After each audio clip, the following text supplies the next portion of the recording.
कहानी की शुरुआत होती है ब्रूस बैनर से, एक ऐसा इंसान जिसके अंदर एक राक्षस कैद था। गामा रेडिएशन ने उसके शरीर को बदल दिया था और अब गुस्सा आते ही वो बन जाता था हल्क, एक ऐसी ताकत जिसे दुनिया समझ नहीं पाई और ब्रूस खुद भी नहीं। उसके दिमाग में बार बार वही खौफनाक यादें घूमती रहती थी, टूटती इमारतें, चीखते लोग और उसका अपना बेकाबू रूप। इन्हीं यादों से भागते हुए ब्रूस सालों से छुपा फिर रहा था, क्योंकि जनरल रॉस उसे किसी इंसान की तरह नहीं बल्कि एक हथियार की तरह देखता था। पिछले कई महीनों से ब्रूस ब्राजील के रोसिनिया फावेला में गुमनाम जिंदगी जी रहा था। उसने खुद को कंट्रोल करना सीख लिया था, मार्शल आर्ट्स, ब्रीदिंग एक्सरसाइजेस और अपनी हर भावना पर काबू। पूरे 5 महीने बीत चुके थे और इस दौरान वह एक बार भी हल्क नहीं बना था। यह उसकी सबसे बड़ी जीत थी। दिन में वह एक साधारण सोडा बॉटलिंग फैक्ट्री में काम करता था, बिल्कुल किसी आम इंसान की तरह। लेकिन ब्रूस बैनर की जिंदगी में आम जैसा कुछ था ही नहीं। एक दिन काम करते वक्त मशीन का कंट्रोलर खराब हो गया। बॉस ने ब्रूस को ऊपर बुलाया। ब्रूस ने कुछ ही मिनटों में मशीन ठीक कर दी, लेकिन तभी उसका हाथ कट गया। उसकी उंगली से खून की एक बूंद नीचे मशीन में गिर गई।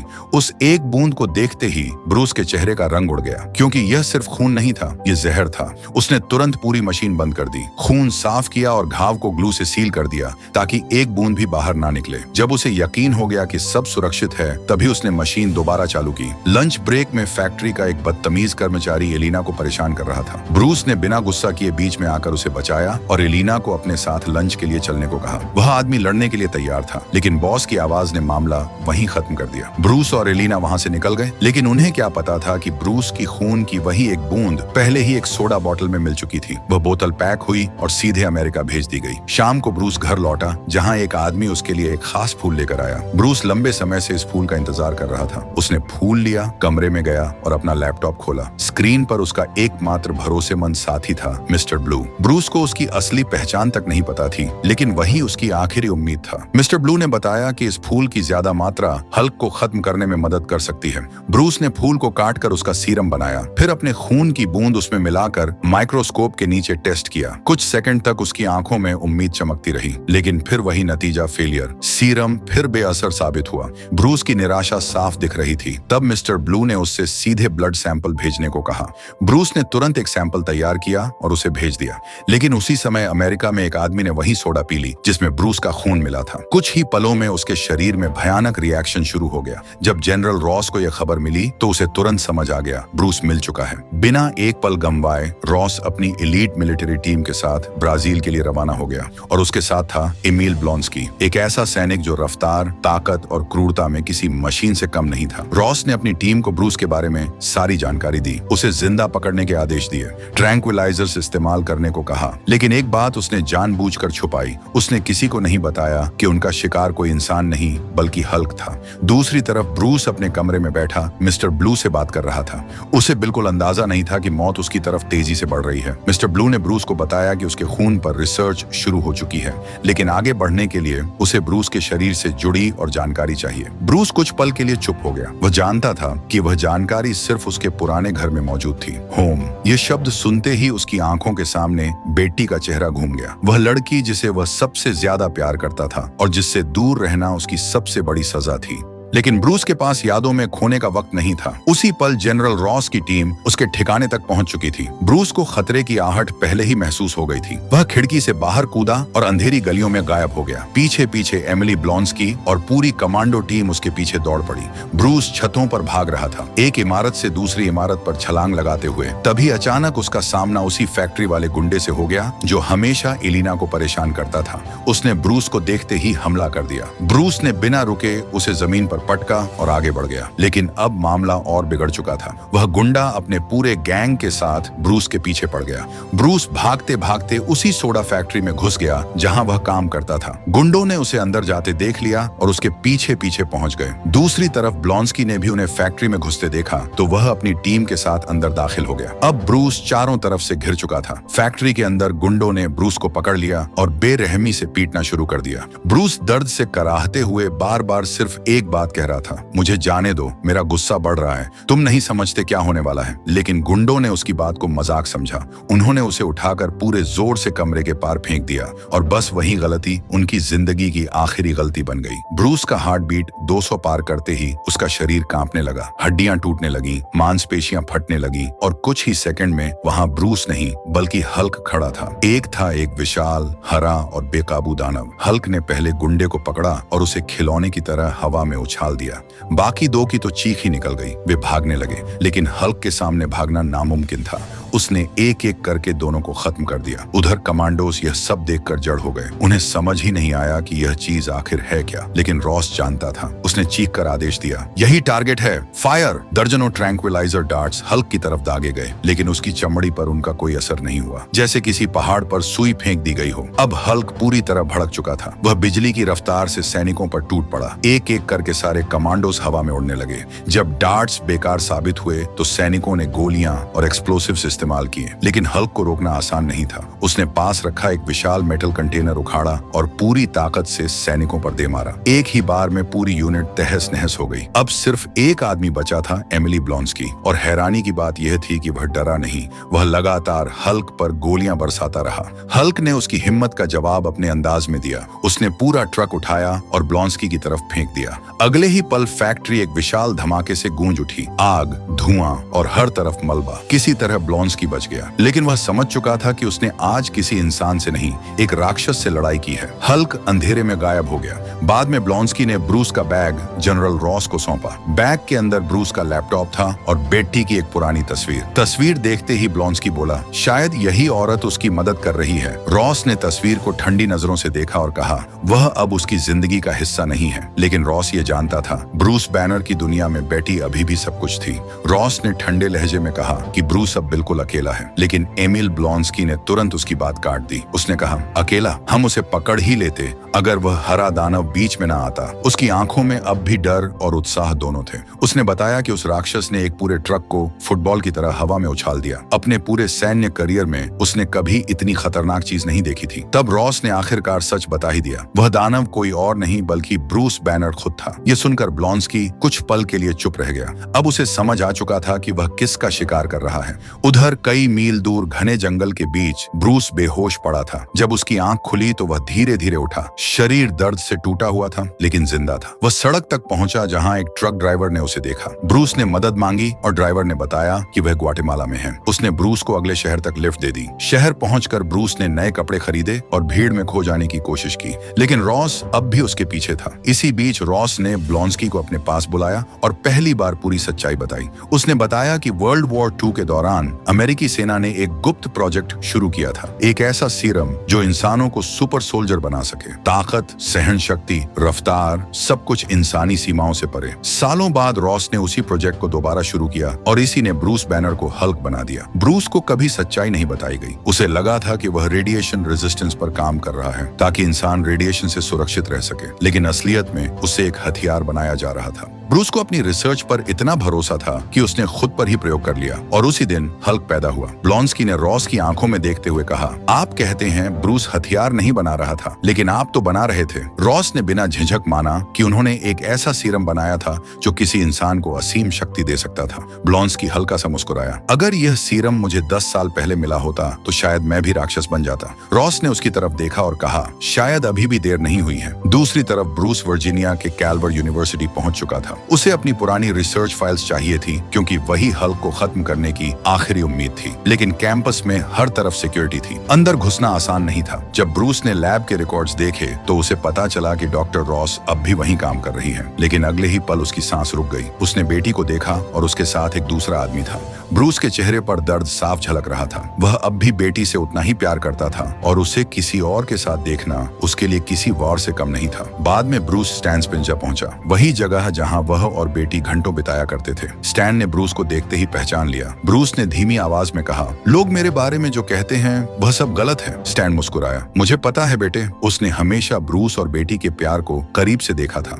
जब ब्रूस ने बताया कि उसने अभी तक बेटी से बात नहीं की क्योंकि वह उसे किसी और के साथ देख चुका है, तो स्टैन ने समझाया कि वह आदमी एक अच्छा साइकेट्रिस्ट है और लोग उसकी बहुत इज्जत करते हैं। फिर उसने पूछा, तुम्हें क्या चाहिए? ब्रूस ने बस इतना कहा, रहने के लिए एक जगह। स्टैन ने बिना सोचे ऊपर का कमरा उसे दे दिया। अगले दिन ब्रूस ने पिज्जा डिलीवरी बॉय का भेष बनाया और कैलवर यूनिवर्सिटी पहुंच गया। उसने गार्ड को फ्री पिज्जा देकर डिस्ट्रैक्ट किया और चुपचाप लैब तक पहुंच गया। लेकिन वहां पहुंचते ही उसके पैरों तले जमीन खिसक गई। सारी फाइल्स, सारा डेटा, सब कुछ डिलीट किया जा चुका था। ब्रूस ने तुरंत मिस्टर ब्लू से संपर्क किया, लेकिन अब उसके पास देने के लिए कुछ नहीं था। ऐसा लग रहा था कि उसकी आखिरी उम्मीद भी खत्म हो गई। निराश होकर ब्रूस वापस स्टैन की दुकान के ऊपर वाले कमरे में लौटा। उसने अपना सामान पैक किया। शायद अब फिर से भागने का समय आ गया था, लेकिन किस्मत ने उसके लिए कुछ और ही सोच रखा था। उसी वक्त नीचे दुकान पर बेटी अपने नए बॉयफ्रेंड के साथ पहुंची। ब्रूस बाहर निकला और बेटी की नजर उस पर पड़ते ही समय जैसे थम गया। ब्रूस को देखते ही बेटी की सांसें थम गईं, लेकिन ब्रूस घबरा गया और बिना कुछ कहे वहां से भाग निकला। बेटी ने तुरंत स्टैन से पूछा, क्या ब्रूस सच में यहाँ था? स्टैन जानता था कि अगर कोई ब्रूस तक पहुंच सकता है तो वह सिर्फ बेटी थी। उसने सब सच बता दिया। बेटी बिना एक पल गंवाए सड़कों पर दौड़ पड़ी और आखिरकार उसने ब्रूस को ढूंढ लिया। इतने सालों बाद दोनों एक दूसरे के सामने खड़े थे। हजारों बातें थीं, लेकिन शब्द कम पड़ गए। बेटी उसे अपने घर ले आई। वहां उसने ब्रूस को एक फ्लैश ड्राइव दिखाई। उसने बताया कि अथॉरिटीज लैब से सारा डेटा हटाने से पहले उसने चुपके से ब्रूस की सारी रिसर्च कॉपी कर ली थी। ब्रूस की आंखों में फिर से उम्मीद जग उठी।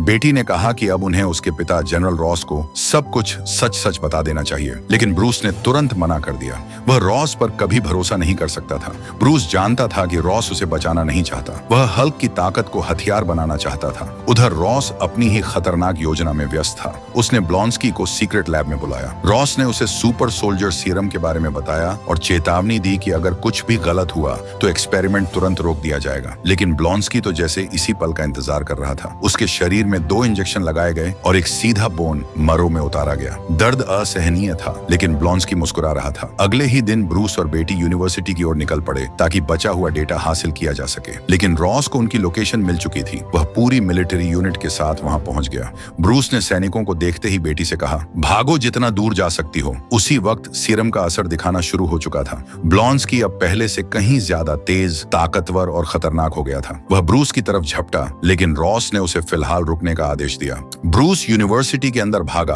बाहर बेटी अपने पिता की गाड़ी के सामने खड़ी हो गई। उसने रॉस को बाहर आने पर मजबूर कर दिया, लेकिन अंदर ब्रूस फंस चुका था। यूनिवर्सिटी के ब्रिज पर दोनों तरफ से सैनिकों ने उसे घेर लिया। गैस ग्रेनेड्स उसकी तरफ फेंकी गई। धुएं ने उसे पूरी तरह घेर लिया। बेटी यह सब देखकर ब्रूस की तरफ दौड़ी, लेकिन सैनिकों ने उसे रोककर जमीन पर गिरा दिया और बस यही वह पल था। ब्रूस का गुस्सा फट पड़ा। अगले ही सेकंड पूरी यूनिवर्सिटी हल्क की दहाड़ से कांप उठी। हल्क ऊंचाई से नीचे कूदा और उसकी लैंडिंग से जमीन हिल गई। रॉस ने तुरंत आदेश दिया, फायर। हर दिशा से गोलियों की बारिश होने लगी, लेकिन हल्क गोलियों को चीरता हुआ सीधे सैनिकों पर टूट पड़ा। उसने एक एक कर सभी मिलिट्री व्हीकल्स चकनाचूर कर दिए। तब रॉस ने अपना ट्रूप का इक्का मैदान में उतारा। एमिल ब्लॉन्स्की। सीरम ने उसे लगभग इंसानों से परे बना दिया था। वह हल्क के हमलों को अविश्वसनीय तेजी से चकमा देने लगा। फिर उसने हल्क को सोनिक कैनन्स की तरफ खींच लिया। हाई फ्रीक्वेंसी साउंड ब्लास्ट ने हल्क को घुटनों पर ला दिया। उसकी चीख पूरे कैंपस में गूंज उठी, लेकिन हल्क जल्दी सीखता है। उसने टूटे हुए वाहनों से मेटल प्लेट्स उखाड़ी, उन्हें शील्ड की तरह इस्तेमाल किया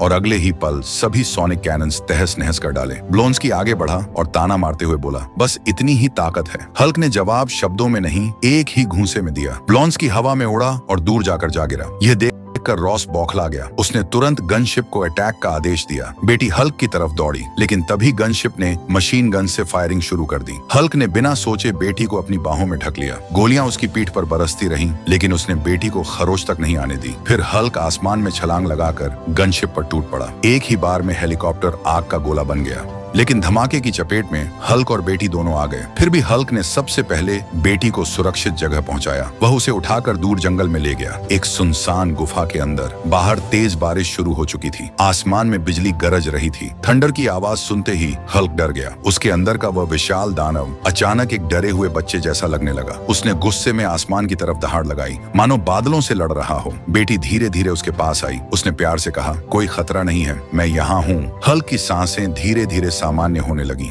वह शांत हो गया। गुफा के अंधेरे में तूफान के बीच एक राक्षस और एक लड़की चुपचाप साथ बैठे रहे, जैसे पूरी दुनिया उस पल थम गई हो। उधर एमिली ब्लॉन्स्की को तुरंत अस्पताल ले जाया गया। उसकी हालत इतनी खराब थी कि डॉक्टरों ने उम्मीद ही छोड़ दी थी। जनरल रॉस जब उसे देखने पहुंचे तो डॉक्टरों ने बताया कि उसके शरीर की लगभग हर हड्डी टूट चुकी है। लेकिन सबसे डरावनी बात कुछ और थी, उसका दिल। वह किसी मशीन की तरह धड़क रहा था, इतनी तेज कि जैसे कोई रेस हॉर्स पूरी रफ्तार से दौड़ रहा हो। अगले दिन सुबह बेटी की आंख खुली तो उसके सामने हल्क नहीं बल्कि ब्रूस था। वह फिर से सामान्य इंसान बन चुका था। कुछ देर बाद दोनों पास के एक छोटे से शहर में पहुंचे और वहां एक कमरा किराए पर लिया। इतने सालों बाद उन्हें पहली बार कुछ पल चैन के मिले, लेकिन यह सुकून ज्यादा देर टिकने वाला नहीं था। दूसरी तरफ ब्लॉन्स्की ने डॉक्टरों को भी हैरान कर दिया। वह चमत्कारिक रूप से पूरी तरह ठीक हो गया। अस्पताल से निकलते ही उसने रॉस से साफ कह दिया, जब तक वह ब्रूस से बदला नहीं ले लेता उसे चैन नहीं मिलेगा। इधर ब्रूस और बेटी ने फैसला किया कि अब समय आ गया है मिस्टर ब्लू से आमने सामने मिलने का। लेकिन ब्रूस जानता था कि रॉस हर जगह नजर रख रहा होगा। उसने बेटी को सख्त हिदायत दी, कोई क्रेडिट कार्ड नहीं, कोई आईडी नहीं, कोई फोन नहीं, बस उतना ही सामान जितना जरूरी हो। जरा सी गलती उन्हें रॉस तक पहुंचा सकती थी। उधर रॉस की टीम बेटी के डेबिट कार्ड और इंटरनेट अकाउंट्स पर नजर रख रही थी। लेकिन रॉस अपने आदमी से ज्यादा ब्रूस को जानता था। उसने कहा, ब्रूस 5 साल तक छुपा रहा, वह इतनी आसानी से कोई निशान नहीं छोड़ेगा। फिर रॉस ने एक बेहद अहम बात कही, अगर ब्रूस सिर्फ भागना चाहता तो अब तक गायब हो चुका होता। लेकिन इस बार वह भाग नहीं रहा था, वह इलाज ढूंढ रहा था। और यही वजह थी कि रॉस ने मिस्टर ग्रीन और मिस्टर ब्लू से जुड़े सभी अकाउंट्स पर भी निगरानी बिठा रखी थी। जल्द ही ब्रूस ने फ्लैश ड्राइव का डेटा मिस्टर ब्लू को भेजा। बस यही वह गलती थी जिसका रॉस इंतजार कर रहा था। सिग्नल ट्रेस हुआ और रॉस को पता चल गया ब्रूस न्यूयॉर्क जा रहा है। ब्रूस और बेटी तुरंत न्यूयॉर्क के लिए निकल पड़े। रास्ते में जब उन्हें पुलिस चेक पॉइंट्स दिखाई दिए तो उन्होंने अपनी कार छोड़ दी और नाव के जरिए आगे बढ़े। आखिरकार वे एक यूनिवर्सिटी पहुंचे जहां उनकी मुलाकात हुई डॉक्टर सैमुअल स्टर्न्स से। यही था असली मिस्टर ब्लू। स्टर्न्स ब्रूस यानी मिस्टर ग्रीन से मिलकर बेहद उत्साहित था, लेकिन उसने साफ चेतावनी दी, अगर एक्सपेरिमेंट सफल रहा तो ब्रूस हमेशा के लिए ठीक हो सकता है, लेकिन अगर जरा सी भी गलती हुई तो उसकी मौत तय है। ब्रूस ने बिना हिचक जवाब दिया, हमारे पास कोई और रास्ता नहीं है। उसी वक्त जनरल रॉस और उसकी पूरी मिलिट्री फोर्स न्यूयॉर्क की ओर बढ़ रही थी। लैब के अंदर स्टर्न्स ने प्रक्रिया शुरू की। डायलिसिस मशीन चालू हुई ताकि एंटीडोट सीधे ब्रूस के खून में मिल सके। फिर उसने इलेक्ट्रिक शॉक देकर ब्रूस को हल्क में बदलने पर मजबूर किया। बिजली लगते ही ब्रूस दहाड़ते हुए हल्क बन गया। कुछ पल के लिए वह पूरी तरह बेकाबू हो गया। तभी बेटी उसके सामने आई। उसकी आवाज सुनते ही हल्क शांत होने लगा। स्टर्न्स ने तुरंत एंटीडोट इंजेक्ट किया। कुछ सेकंड बाद हल्क फिर से ब्रूस में बदल गया। ये काम कर गया था। उन्होंने हल्क के लिए इलाज खोज लिया था, लेकिन जीत का यह पल बेहद छोटा था। बाहर रॉस की पूरी सेना लैब को घेर चुकी थी। तभी स्टर्न्स ने गर्व से ब्रूस को बताया कि उसने ब्रूस के खून से कई और सैंपल्स तैयार कर लिए हैं।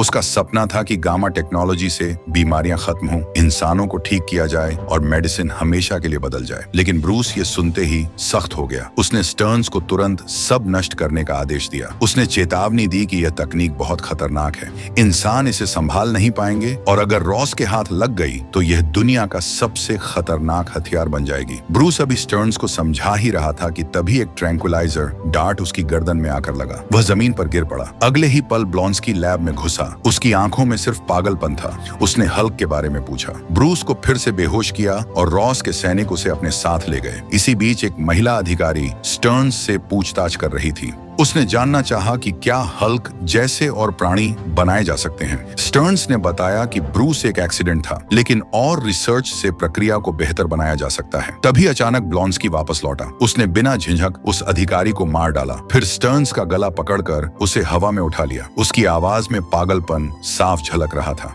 मुझे हल्क से भी ज्यादा ताकतवर बना दो। स्टर्न्स ने उसे चेतावनी दी कि उसके शरीर में पहले से सुपर सोल्जर सीरम मौजूद है। ब्रूस का गामा ब्लड मिलाने से नतीजे भयानक हो सकते हैं। लेकिन ब्लॉन्स्की अब सुनने की हालत में नहीं था। उसने स्टर्न्स को मजबूर कर दिया। कांपते हाथों से स्टर्न्स ने ब्रूस के खून का इंजेक्शन ब्लॉन्स्की के शरीर में उतार दिया और उसी पल दुनिया के लिए एक नया दुख स्वप्न जन्म लेने वाला था। ब्लॉन्स्की के शरीर में पहले से सुपर सोल्जर सीरम दौड़ रहा था और जब उसमें ब्रूस का गामा ब्लड मिला तो नतीजा इंसान नहीं, एक दुख स्वप्न था। उसकी हड्डियां टूटने लगी, शरीर फटने लगा और कुछ ही सेकंड में एमिली ब्लॉन्स्की बदल चुका था अबोमिनेशन में। हल्क से भी बड़ा, ज्यादा डरावना और और पूरी तरह पागल। वह लैब से निकलते ही सीधे शहर पर टूट पड़ा। सड़कें युद्ध भूमि बन गईं, कारें खिलौनों की तरह उड़ने लगीं, इमारतें कांप उठीं और जो भी उसके रास्ते में आया वह बच नहीं पाया था। नीचे अबॉमिनेशन मौत का तांडव कर रहा था। अब रॉस को अपनी सबसे बड़ी गलती समझ आ चुकी थी, लेकिन ब्रूस ने साफ कहा, उसे सिर्फ मैं रोक सकता हूँ। उसने हेलीकॉप्टर का पिछला दरवाजा खोलने को कहा। बेटी की आंखों में डर साफ दिखाई दे रहा था। उसने ब्रूस का हाथ पकड़ लिया। अगर तुम हल्क नहीं बने तो?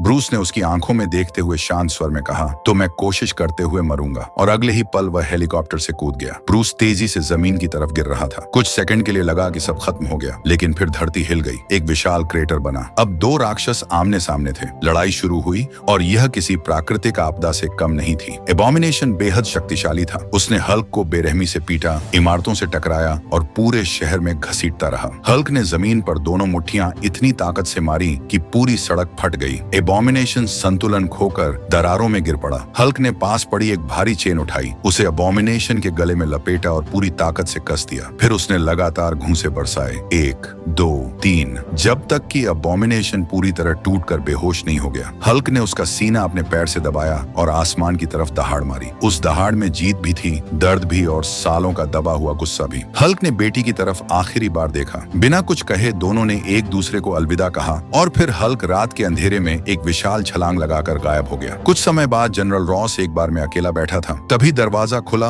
और अंदर आया टोनी स्टार्क। जी हाँ, आयरन मैन खुद। टोनी उसके सामने बैठा, मुस्कुराया और बोला कि सुपर सोल्जर प्रोग्राम बंद किया जा चुका है। फिर उसने झुककर एक सवाल पूछा, अगर हम अपनी एक टीम बनाएं तो? और यहीं से शुरू होती है मार्वल की सबसे बड़ी कहानी। इसी के साथ फिल्म खत्म होती है।